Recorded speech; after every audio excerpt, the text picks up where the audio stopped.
Mhm. For me, it's actually quite simple. I think as a Christian, you cannot be possessed by a demon because we're possessed by the Holy Spirit. Mm. But we can all be afflicted by demons because we open the doors. And I mentioned about the plots of land in a house. We have the authority.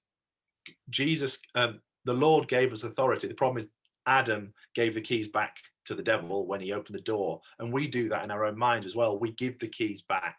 We say, "It's all right. Come into your house, and you go in the dining room because the dining rooms. I've got an issue with pornography. Therefore, you can go into that room, no problem."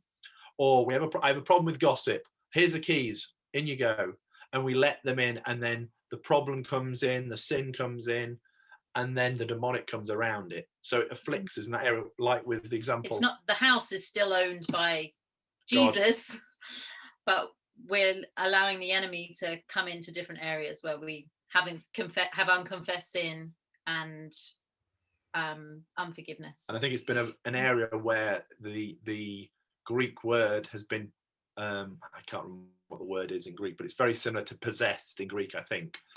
I'm sure one of the scholars listening might be like, no, he's wrong. Well, you wouldn't do it in that. But from what I understand is that we've taken the word in Greek, which looks like possessed, but it actually means afflicted. Mm. And I think it's very important to us to realize we cannot be possessed by the demons or by the devil. We can only be afflicted.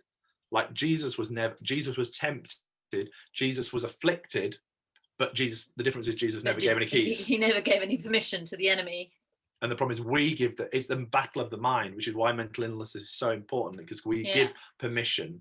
And I think that's what we're doing. We're basically allowing the enemy to have different parts of our mind. And the more lies that build up, the more of an issue that's going to be, just as the more junk food that we feed into our physical bodies, the more clogged up our arteries are going to become, or like it's until it becomes a problem, I think. And I think trauma is one of those elements that is unique in the sense of we often haven't given permission for that trauma to happen. It's happened to us. Yes. But trauma has allowed often the enemy to bring in lies to us that we have believed as a result. And so we've given permission to the lies as a result of the trauma that's come in.